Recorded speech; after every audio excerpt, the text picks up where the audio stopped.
Hello. So in this video, I'm planning to provide an overview of Anselm's ontological argument for the existence of God.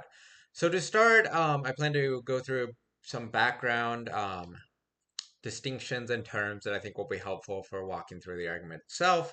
Then I'll go over the argument and also discuss a few popular objections.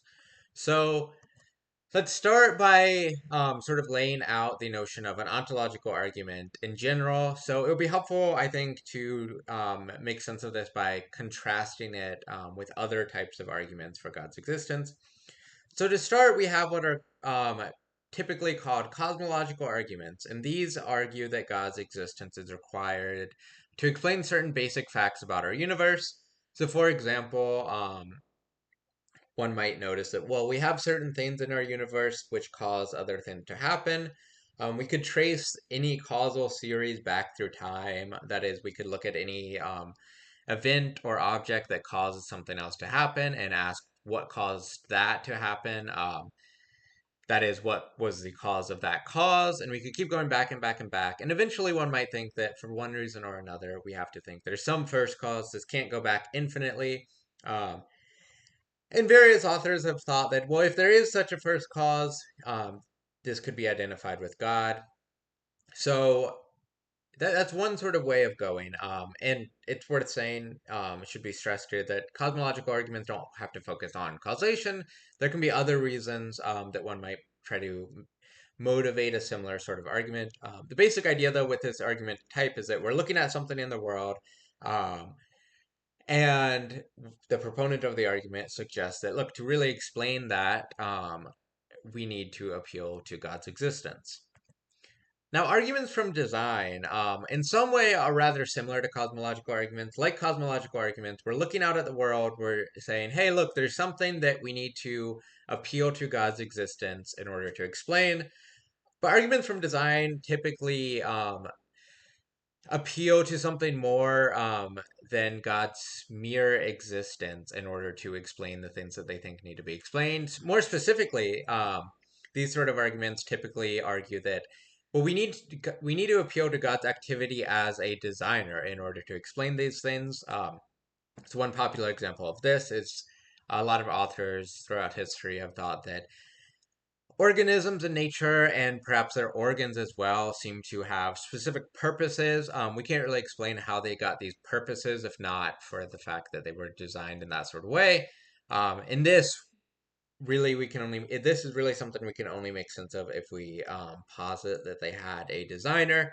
And so beyond God's mere existence or the mere existence of a first cause or something of that sort, proponents of this sort of argument are arguing that no, we really have to think that there was this active being that played a role as a designer in the relevant sort of things, and perhaps the universe as a whole.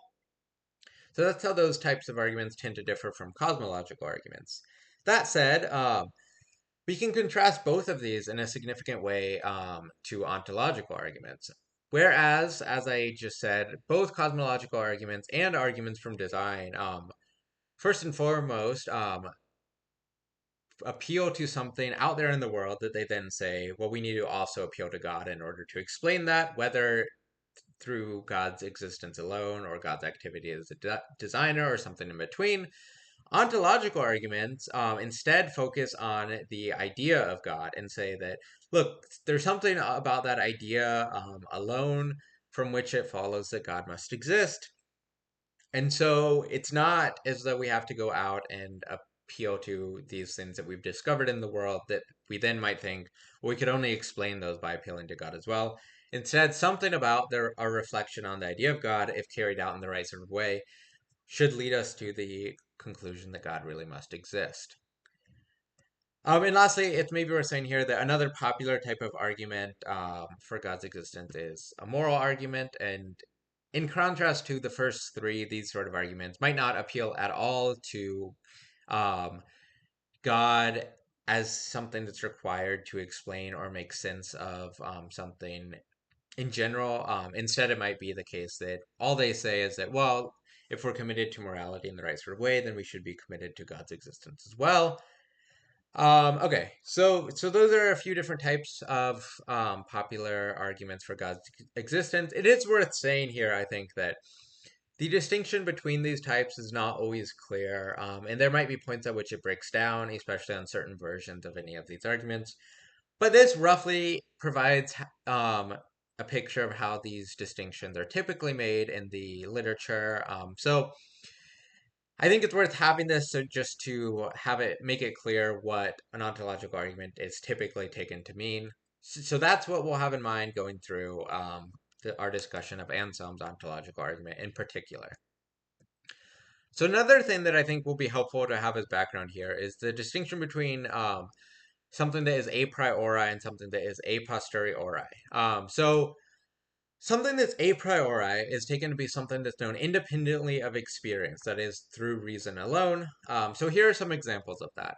So one, we might say at least some mathematical claims, such as 1 plus 1 equals 2, at least some logical claims. So for example, the claim that A, and if A, then B, therefore B is a valid argument structure.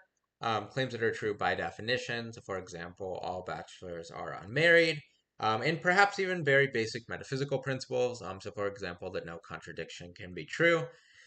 And it's worth saying here that it's perhaps not uncontroversial that all of these are a priori claims. There have been, at least for some of these, if not all, some authors who have argued that, like, no, there's a way of making sense of these claims if they are to be made sense of or justified at all, which does appeal to something outside of reason alone. But typically, these sort of things might be provided as examples of a priori claims. So we'll take that here for now. Those are some examples of things that at least often one might regard as a priori. And we can contrast this with that which is a posteriori. And that's something that is known through experience. So not by reason alone. We have to experience something in order to know or justify these sort of claims. So here are some examples. Hydrogen is the most common element in the universe. Houston is in Texas. Zebras have stripes. So for these sort of things, we had to, observe certain things about the world, experience them, or other people did, and then we had to observe their own testimonies in order to come to know these things or have justification for accepting them. So that's a general distinction here. So how this relates to the argument that we're going to look at is that unlike other types of arguments for God's existence, that is, especially unlike cosmological and arguments from design, the ontological argument is traditionally assumed to be entirely a priori. That is, it follows from reason alone. It's an argument we can carry out through reason alone. And this kind of aligns with the fact that, as stated on the previous slide, ontological arguments are typically defined as those which attempt to show that God must exist through something about the idea of God alone, rather than something that we observe about the world. Okay. So another distinction, which will be important for Anselm's ontological argument in particular, is that between existence in reality and existence in the understanding. So we have existence in reality first, which is real or actual existence. And we also have existence in the understanding, which is existence in the mind. So one thing to say about this is that Anselm seems to think that all things that we understand have this second type of existence, that is, that they have existence in the understanding, regardless of whether they also have existence in reality. So by merely reflecting on an idea, so long as we genuinely understand like what that idea is about, we've adequately reflected on it, it's not inherently contradictory or something. It at the very least exists in the understanding or mind. And then it might be an open question whether or not it exists in reality. So one example of this, we might say, well, okay, let's suppose that I imagine and reflect on Santa Claus. From that, it seems like Santa Claus exists in my mind. I have this idea of this being mentally, as a mental construct at the very least, Santa Claus exists. It's an additional question like whether Santa Claus actually exists out there in the world. Presumably he does not. But that roughly might be the sort of thing that Anselm seems to have in mind. By merely reflecting on the idea, so long as we actually do understand the content of it, and we've adequately reflected on it to say that. As in this example, I know what sort of being I'm talking about when I talk about Santa Claus or think about Santa Claus. I could lay out a bunch of different properties he has. Doesn't seem like there's anything like contradictory about the concept. So he exists in the mind. The question is then whether he also exists in reality. Some things do, some things don't. Um, and as we will see when we walk through Anselm's ontological argument, the idea is going to be to motivate the claim that God exists in reality. And one more thing to say here on this distinction is that existence in reality versus existence in the mind can, in some sense, to some people seem somewhat misleading, because it is the case that, on Anselm's view, at least most straightforwardly, things that exist in the understanding or in the mind are real and are actual in a certain significant sense. They do really exist. It's just they exist in the mind rather than in the world outside of one's mind, or outside of the mind, depending on how we work out what it means to have existence in the mind. And so the reason that this can sometimes seem misleading is because some people might want to say, well, everything that exists in the mind, if that's the case, has to exist in reality as well. It really is real. Our minds are real. The things that exist in them, if anything does, are actual and real as well, since our minds are themselves. And we're assuming here that things that exist in them are, in some important sense, like actually there. And it seems like, as this might seem clear when we go through the argument, like most straightforwardly at least, this might seem to be required to really make sense of the argument most clearly as well. But that all said, uh, there does seem to be a distinction here that Anselm wants to make, such that it doesn't follow from anything existing in the understanding or mind that it also exists in reality. Like, for example, we wouldn't want to say, or Anselm wouldn't want to say, on his way of making this distinction, that because Santa Claus exists in the mind, Santa Claus also exists in reality. If all we mean by that is that Santa Claus exists in the reality because the mind is part of reality, then if, as we'll see with the ontological argument, we can show that God exists in reality in this sort of way, it won't really have gotten us the sort of thing that believers in God want to show. That is, the God exists as a sort of independent being outside of my mind alone, or outside of the mind, we might say in general alone. And so we should restrict, I think, to best make sense of this, what we mean by real or actual existence. So one way of making sense of this might be that existence in the understanding and existence in reality are, in a sense, both real and actual on Anselm's view. But existence in reality just means existence outside of the mind, we might think. And for the purposes of this, let's assume that that's the sort of thing that we mean, because we want to keep the distinction here clear and not assume that things that exist in the understanding or mind are automatically going to exist in reality simply because the mind or understanding exists in reality itself. Okay.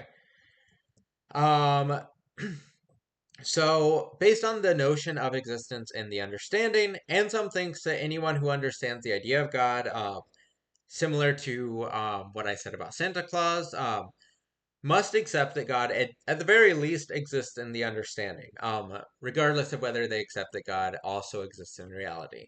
So he thinks that the atheist and the theist alike can say, like, yeah, God at least exists in the understanding, much like Santa Claus. The question is just whether or not God also exists in reality, or that is outside of the understanding, we might say. So, one additional thing to say here, to make clear, is Anselm's definition of God. So, as a working definition of God, we might provide this notion that Anselm himself uses, which is that than which nothing conceivable is greater, or in other words, that than which nothing greater can be conceived. So this roughly gives us the idea of like what we mean when we talk about God. This is what Anselm seemed to have in mind and claimed to have in mind. And this, I think, is a good working definition for us going through this argument. Um, One question we might ask here, simply about like understanding what this notion means, is, well, what is greatness? Anselm seems to accept that there are certain great-making qualities, such as the following: wisdom, moral greatness, and existence in reality. Perhaps power would be another. And that idea here roughly is that to the extent to which an object possesses these properties, it's greater.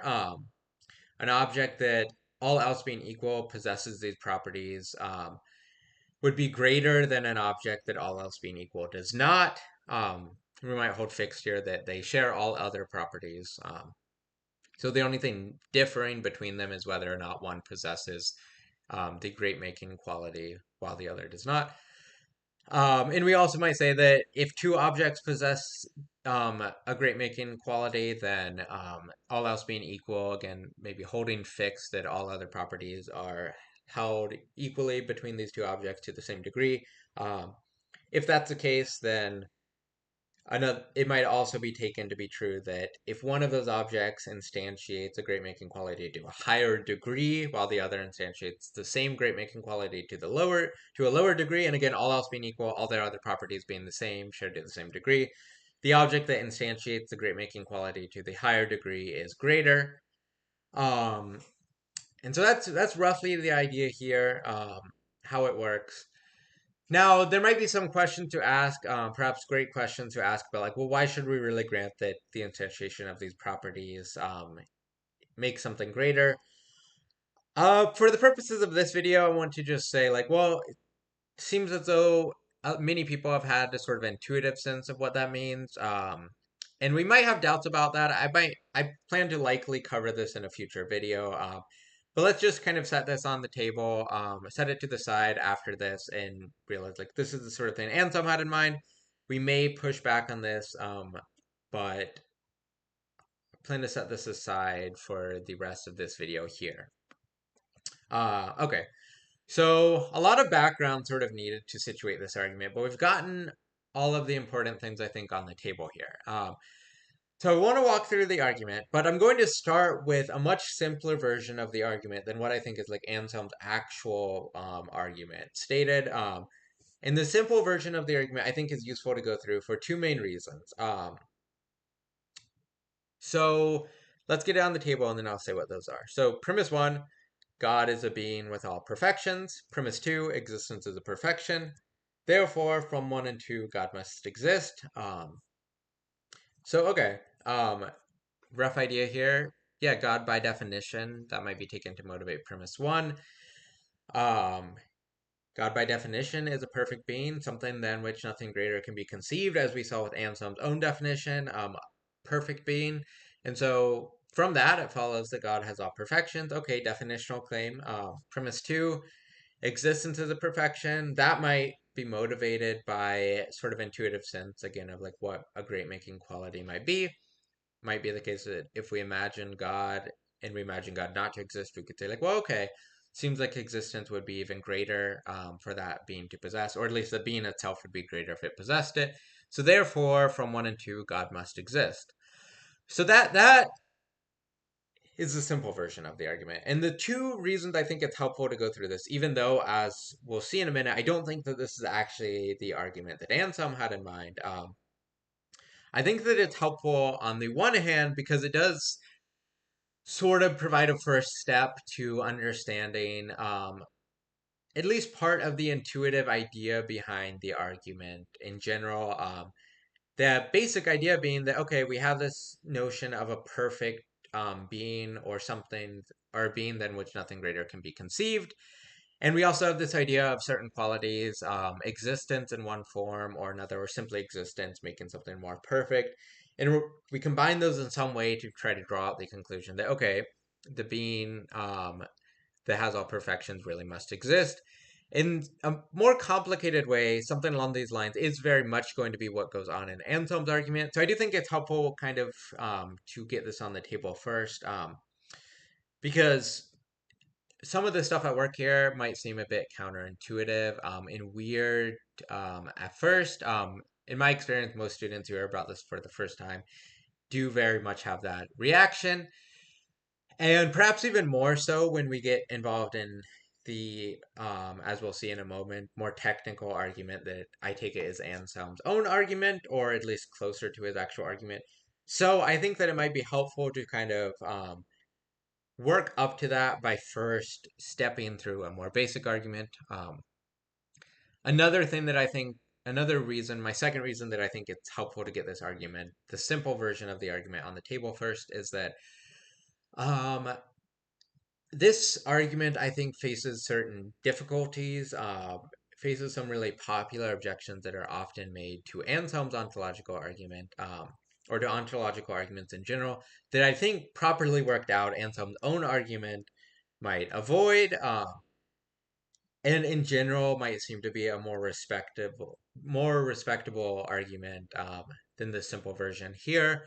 Nevertheless, like a lot of people kind of frame the ontological argument in this simple way and then could be rather dismissive of it for that reason. And so I think that it's also helpful to get this version on the table and then move to Anselm, what I take to be closer to Anselm's actual version, if not reflective of his actual version, because I think it's helpful to say, like, well, look, it might be the case that this argument stated on this slide here is not very great. But despite what some authors seem to think, that doesn't. It's not clear to me, at least, that that's reflective at all of Anselm's own argument. Okay, so now that we have all of that on the table, let's walk through what I take to be Anselm's true version of the argument. So premise one, we have the claim that God is that than which nothing greater can be conceived. And this is taken to follow from the definition of God. As we saw, Anselm defines God as a being than which nothing greater can be conceived. So this is the definitional claim. Premise two, God exists in the understanding.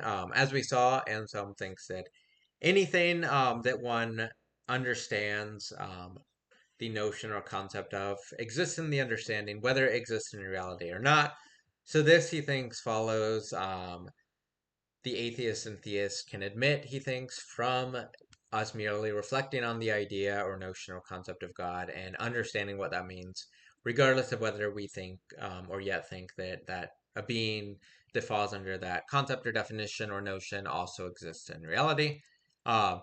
Premise three, if God exists in the understanding and God does not exist in reality, then it is false that God is that than which nothing greater can be conceived. And the motivation for this is supposed to, again, appeal to great making qualities, where the idea is supposed to be that, at least for God, if not in general, existence and reality would be a great making quality. And one might motivate this kind of intuitively by saying, like, well, okay, suppose that God exists in the understanding but not reality.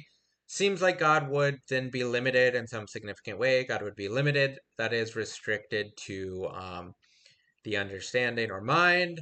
This also might limit some of God's other properties, such as God's power, which, by definition, we might think should also be unlimited, at least within logical constraints. And it seems like this would be a limitation beyond logical constraints. And so, seems like God would have been greater if God also existed in reality. And so, if that's the case, then it would be false that God is that than which nothing greater can be conceived, because we could conceive of something even greater than a being that has all the properties of God except only exists in the understanding and not reality. So now let us suppose that God does not exist in reality. And RRA here stands for reductio ad absurdum. And what we're doing in this sort of argument, where we have a reductio ad absurdum premise, is supposing that something is true and then showing that that sort of thing leads to a contradiction, in which case we can know or conclude that that thing is not true. So the idea here is that if we can show that the denial of God's existence in reality, that is, the claim that God does not exist in reality, leads to a contradiction, then we can show that that claim must be false, which would mean that God must in fact exist in reality. So, okay, once we've supposed that God does not exist in reality, it follows from premise 2 and this supposition on line 4 that God exists in the understanding and that God does not exist in reality. But then it follows from 3 and 5 that it is false that God is that than which nothing greater can be conceived. However, this is just a reiteration of premise 1. God is that than which nothing greater can be conceived. So we've gotten a contradiction. So therefore, From 4 to 7, that is from everything that follows from our premise for reductio on line 4. It is false that God does not exist in reality, since making this assumption led us to a contradiction. And therefore, from line 8, God exists in reality. This is just this is double negation or canceling out the two negatives here. That is canceling out from the it is false that God does not exist in reality. And just making that equivalent as it's equivalent to the claim that God exists in reality. So this, I think, is more or less what Anselm himself had in mind, or at least how his argument itself seems to go as he states it. As we can see, a bit longer and technical than the simple version of the argument stated on the previous slide. But I think that this is a more respectable argument itself. And some reasons for thinking this might come out as I walk now through some popular objections for the argument. Okay, so one objection to start is what's known as Gaunilo's island objection. So the objection goes that suppose that we imagine and understand the idea of a perfect island. Couldn't we then also use Anselm's reasoning to prove that this perfect island exists, even though we know it doesn't? And if this is right, then it seems like Anselm's argument would lead to a lot of absurdities. We could imagine the perfect version of pretty much anything, and then prove that that thing therefore exists. The perfect version of it exists at least, which seems as absurd. Even if we can just do this for an island, it seems like this might be absurd. So that's the objection. It's worth saying here that this objection in particular is known as a parody. It's supposed to parody the original argument by showing that an argument of an analogous form can be used to show something absurd. And this doesn't tell us like what in particular goes wrong with Anselm's argument. It doesn't pick out a particular premise and say, hey, look, this premise is bad. It doesn't pick out a specific connection in the argument and say, hey, look, this is invalid. It just says that, look, the argument leads to something absurd. So there's probably something wrong going on somewhere. We might still have to figure out where that is, but there must be some sort of problem if we really get this absurd result. But there are maybe multiple potential responses here, but there's one that I want to go over here. And this is that one might think that unlike the great making qualities of a being in general, for example, we might think moral perfection, wisdom, power, things like that. We might think that the great making qualities of an island are either subjective or such that we could keep adding to them infinitely. So if we think they're subjective, the distinction here might be that in the case of a being, we can really talk kind of objectively about that being, qua being at least, like what makes it greater.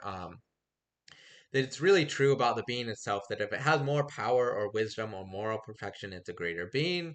But when we look at an island, it seems at least kind of straightforwardly that the things that we're inclined to think make an island great, such as having nice beaches, perhaps having lots of coconuts, having nice clear water around in which we could swim, maybe even being habitable for beings like us if we were to be stranded there, are kind of subjective in the sense that it's really not clear that we'd make sense of them as great making qualities independent of our own like subjective preferences and attitudes. We're kind of thinking when we talk about those things being perfections for an island, insofar as we talk about that, relative to what would be beneficial for us. We might think like, yeah, an island would be nicest if we could go there. If we were stuck there, if we'd be able to survive, if we didn't have to be stuck there, if we'd really enjoy our time, maybe by there being really pretty beaches, nice water, lots of coconuts to eat, etc. But if we try to like abstract from like, well, what would we find like nice for us if we were to be on the island and really consider the island sort of independently from us as best we can, it's a lot less clear, I think, that we can really meaningfully talk about like what the great making qualities for an island would be. And so that's one potential analogy here. The second one is that it might seem like the great making qualities for an island are such that they really don't have any cap or limitation. Instead, they're such that they could be continuously added to infinitely or indefinitely. So, for example, we might think, well, if a perfect island is one that has like the greatest amount of palm trees with coconuts, the greatest amount of like pretty beaches and so on. Well, couldn't we just keep adding these things? More palm trees, more coconuts, more beaches, infinitely, um, such that there's not really any cap to which an island would become perfect. Instead, we could always make it greater and greater and greater, at least conceivably. And so that might be another potential disanalogy here that one could go with. One might think that unlike this, the great making qualities for a being in general, that is, those which would apply to God under Anselm's definition, are such that by definition of those great making qualities, they kind of do involve this natural cap. So, like moral perfection, we might think one way of understanding that is just that um, something is morally perfect if and only if it has no moral defects, such that that by definition then would be a notion of something that is a natural cap. That is, we can't add to it anymore because we're already at the point at which something has no defects. Um, Similar, we might say for power, something is completely or perfectly powerful or possesses perfect power if and only if there's no limitation to its power. And if that's the case, then by definition, it would also be the case that having perfect power is sort of a natural cap. It's already defined as something with no, such that there's no limitation, not as something where we just keep piling it on and on and on and could do so infinitely. So maybe there's this sort of distinction here. Okay, so that's one very famous objection to Anselm's argument and one potential response, which involves maybe two different ways of trying to work out a distinction between the great making qualities of a being in general, and hence those that would apply to God, from those that would apply to an island. Okay, so another really famous objection to Anselm's ontological argument, really to ontological arguments in general, comes from the philosopher Kant, and this is known as the existence is not a predicate objection. So, a brief point of background here before getting the objection on the table is that a predicate is something that ascribes a quality or property to a subject. So, for example, in the sentence, the apple is red, the subject is the apple while the predicate is red. And the objection here says that existence is not a predicate because, unlike other properties or qualities, we already have to assume that something exists to talk about it having any properties or qualities at all. And it's worth saying here that this is only one way of motivating the claim that existence is not a predicate. And there is a large, there's really a wealth of literature on this claim and its employment as an objection to the ontological argument, both in regard to what Kant himself meant by the claim that existence is not a predicate and what he had in mind as its motivation, and also more broadly, like whether there's any plausible way or defensible way of developing something along these lines, even if it's not true to like what Kant himself meant.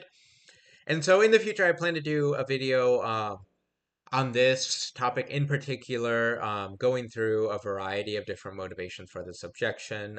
So it is worth saying that this is not, it should not be assumed here that this is the only way of trying to motivate this objection. There might be others. There have been many others proposed in the literature. Perhaps this is not even what Kant's own motivation for this objection was, but it's one which might seem rather straightforward, and at least somewhat popular. I don't even want to say that this is the most popular, but perhaps somewhat popular, and at least maybe one rather straightforward way of understanding this motivation, or understanding what could motivate this objection. So for the purposes of this video, we'll focus on this one. But yeah, I do think it's important to flag that it should not be assumed here that this is the only motivation for this sort of objection, nor should it be assumed that this was Kant's motivation himself. Okay. In any case, we have that on the table. And this is a point at which I think that having the simple version of Anselm's argument on the table really does help in sort of setting the stage for how I think that Anselm's own version of the argument, or at least what I take Anselm's actual version to be, might be able to escape this objection. So the simple version of the argument, I think, if this objection is well motivated, if we accept it, it seems like the simple version of the argument will fall victim to it, because it does use existence itself as a predicate. So if Kant's right, or if someone who takes this to be Kant's motivation, or even someone who doesn't think it's Kant's motivation but tries to motivate this objection in this way, is right to say, yeah, we shouldn't regard existence as a predicate. Seems like the simple version of the argument is off the table. But even if that's so, it's not clear to me that this applies to Anselm's actual version. It doesn't seem like it does, in fact, since Anselm's actual argument uses existence in reality in particular as a predicate, not existence itself.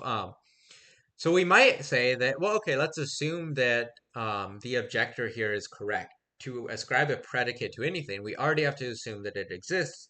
We can't meaningfully say that something has a predicate, that it's true and it has this, and we can ascribe this property or predicate to it, without granting that the subject exists in the first place. But through a granting that something exists in the understanding or mind, we are seemingly, on Anselm's view, granting that the thing exists. So as a premise in the ontological argument, we've already assumed that God exists, on Anselm's view. The question is just whether the object that instantiates that property, that is, the object that instantiates the property of being God, exists in reality as well. So here we might say, okay, even if it's true that we have to assume this thing already exists, that's fine, because the question being asked, the question that Anselm wants to motivate, in arguing for the conclusion of his argument, is that God exists in reality as well. And so it's existence in reality that has to be used as a predicate here, not existence itself. Okay. So another objection that might be raised, might seem like a rather straightforward or popular one to come up in regard to Anselm's ontological argument, is what might be called the possibility objection. So it goes as follows. So perhaps we might think like the highest number, a greatest being, isn't really possible, and or conceivable, because there could always be a being that is greater. So we might think that, well, okay, one way of understanding like something that's perfect or something than which nothing greater can be conceived, is that it's like infinitely great or infinitely perfect.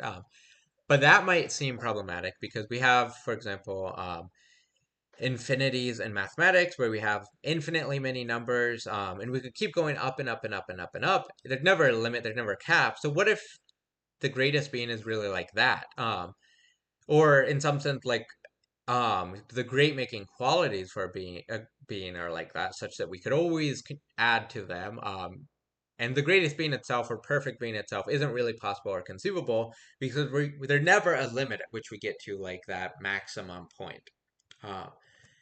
Now potential response here will kind of parallel, going back 2 slides, one of the ways that I suggested that someone might try to distinguish the great making qualities of God or a being in general from the great making qualities of an island. So we might think that unlike the highest number, the notion of a perfect being involves great making qualities that have a natural limit, such as moral perfection. Again, we can perhaps make sense of moral perfection by thinking of it as the lack of any moral badness, or that is some as the property of not being limited in any way, morally speaking, no moral limitations or imperfections. And we might again make similar moves for other great making qualities that are relevant here, like that of power. And we could think of these as the way to make sense of these properties rather than thinking of them as something that we could infinitely add to. And in some sense, it seems, to me at least, like the more intuitive way to think of these properties anyway, and the way that tracks more how people traditionally and often tend to think about them. So that might be one way of responding to this sort of objection. So lastly, there's one other objection that I want to briefly cover in this video. So this is what might be called the begging the question objection. So the objection says that defining God as a being than which no conceivable being is greater only tells us what can fit under the concept of God, if anything can. It doesn't tell us whether any such thing actually does exist. And this objection is made by a philosopher named Rowe. And it's a pretty important objection, I think, to consider, because we might think that And this is a rather popular concern that I think a lot of people have upon first hearing the ontological argument. They say, hey, look, to kind of put this into more simple terms, something weird seems to be going on in the argument. We're starting largely from a definitional claim about like how we define God. But many people have said that it seems like in some sense we're kind of trying to define God into existence. It doesn't seem like we should be able to do that. It doesn't seem like we should be able to just define something however we want and say that, look, something exists because we've defined it in that sort of way. Um, Seems like there's something weird and potentially problematic going on if we try to make that move. And so at best we might think what the definitional claim can tell us is that look, something would have to be this way if it were to fall under this definition or concept, but it's still an open question whether anything does fall under that definition or concept. But I think there's a potential response here, which is that the definition alone, doesn't actually tell us about anything about whether such a being actually exists. And Rowe's right about that.